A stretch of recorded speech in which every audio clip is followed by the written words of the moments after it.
click subscribe, turn on your notifications so you can be the first to be notified of when I drop a new video. In this video, what I want to share with you is how you can become more comfortable in social situations. There's a few ideas I've put together that I've noticed have come up definitely in my life, and definitely that come up in everyday circumstances.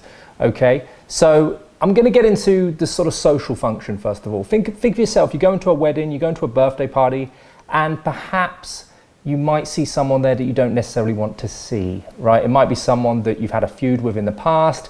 It might be an ex-partner. Now, my number one tip for this circumstance, and this may sound quite odd, but in actual fact, it's as soon as you see them, go out of your way to go over to them, shake their hand, give them a peck on the cheek, whatever, and just ask them how they've been and say, it's good to see you, right? That might even extend into settling a feud right there and then. But the idea of this interaction is just to get it out of the way as early on as possible, because what's going to happen? You know, you're going to be in this setting for quite some time, and it's just going to make you uncomfortable throughout the whole evening. So big tip there, guys, settle the score straight away, look for them, approach them. It might be that they have a new partner, if that's the circumstances, an ex-partner. You know, shake the guy's hand or the girl's hand, whatever. Just deal with the situation, address the elephant in the room, okay? All right, number two. Now this is another elephant in the room situation, and I've seen this happen time and time again, and it's definitely popped up in my life, where you go out and you see the same person week in, week out, right? It's just like, I don't know, like the world is sending you a message, the universe is sending you messages, and you never really speak to this person. It's just they're always there. You both kind of recognize each other, but not a word has ever spoken. Well, after this video, what I want the new behavioral to be for you guys is to acknowledge that and use that as your opening line. So you could say something like, man, I see you at these events all the time.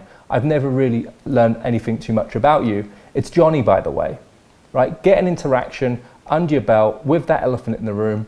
And who knows, you might just make a great friend. I mean, you know, two brains are thinking the same thing, right? You've obviously spotted an environment that you're both enjoying. You go into the same places. So that could be your next wing girl, your next wingman, whatever. I think you're missing out on a great opportunity there. Okay, so let's imagine that you've come to a birthday party. You know, you've arrived, or a wedding, or any sort of social function, and you've seen your ex-partner there. Okay, you know that they were going to be there, and as soon as you walk in, you see them. Now, to eliminate the anticipation and the build-up of that moment in happening between you two, or the situation where you're just kind of looking at each other in the corner of the eye all night, wondering if you're going to speak to each other, looking at who's going to be talking to who. Like, my biggest tip for you right here, and this may sound very odd, is to approach them straight away. Approach them straight away, give them a kiss or something, and just wish them well. Like, ask them how they've been. It's good to see you. This doesn't need to evolve into a lengthy interaction, but I guarantee it will make you much more comfortable throughout the whole function. Okay, so next thing, let's just say it's more of a traditional sort of setup. Maybe we've got a wedding on the cards, maybe it's a birthday party.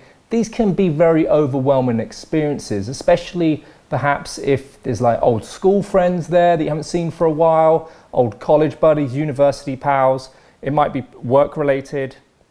Maybe you're quite isolated in the environment and you're the outcast. You don't really know anyone there. Well, this may seem like no shit Sherlock advice, but some of us seem to forget that just simply asking someone, oh, how do you know the host? You know, how do you know the bride? How do you know the groom? How do you know Diana, Sarah, James, whoever it is, whoever's hosting the event? Remember, the host is the commonality. So it's an easy place to start a conversation. You're always going to be looking in your interactions to find a common talking point. And the host is always going to be that. My next bit of advice is have something in the can already to talk about. So you might want to think about what your interests are. You might want to think about the holiday or the vacation you recently experienced, or maybe something that's just going on the news right there and then. This is something that you can just bring into conversation if you do start interacting with new people, and it just creates a talking point. The more talking points that you have up your sleeve, the more likely you're going to be able to build chemistry with someone. So have a think about that. Have something in the can for when you go out. My next tip for you guys is you might find yourself in a social interaction and someone then might know the person you're speaking to, right? Or they might just be loitering because they know you. Take a higher stance on the situation and look to introduce the person that you're speaking to straight away, right? Or if you don't know the person coming in, notice that they're coming in, stop what you're saying, say, hi, what's your name? Oh, it's Johnny. All right, we were just speaking about said subject. So then you make them feel included straight away, because if you don't do that, what then happens is they just kind of sitting there on the peripheral and it just all looks a bit awkward. Okay, another tip right here, and I know we're all guilty of this and we all need to do better at it, and it's trying to limit the amount of time that you're fiddling around and playing on your phone. Because the more times that you're reaching for your pocket, reaching for your phone, your head's buried in and you're just scrolling aimlessly around, people know that you're nervous or you're uncomfortable with the situation. So challenge yourself to keep your phone in your pocket through the majority of the afternoon or the evening. And yeah, because then you can start opening up conversations with your eyes, you can see things that are going on. Limit the use of your phone. Okay. Now, off the back of that, what I also want to draw attention to is it's okay to take a breather, right? When you're at these functions, it's okay maybe to go to the smoking area. It's okay to go to the bathroom, but be careful not to frequently do that, because it may just look like, again, you're nervous, right? You're anxious. You're not comfortable with the social situation. It's okay to take time out, recharge the social batteries and jump back in.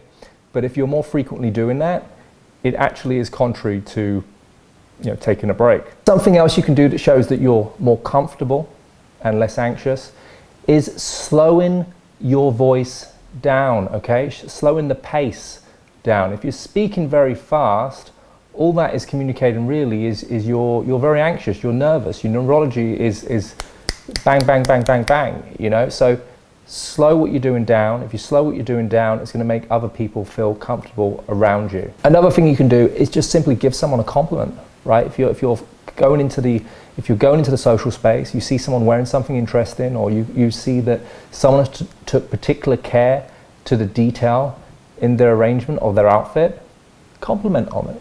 Yeah, just compliment on it. Like, use your surroundings for content, right?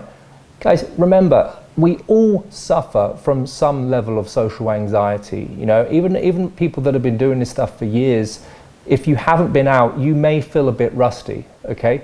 So use these tips to get a better experience. Okay, guys? Well, look, if you've enjoyed the content I've shared with you there, there's plenty more where it comes from. Hit subscribe, you get notified if you've hit the notifications of when I drop a new video. And if you're looking for further help, do check out the website, johnnycassell.com, where we have the 7-day programs and the mentorship programs. Okay, guys, big love.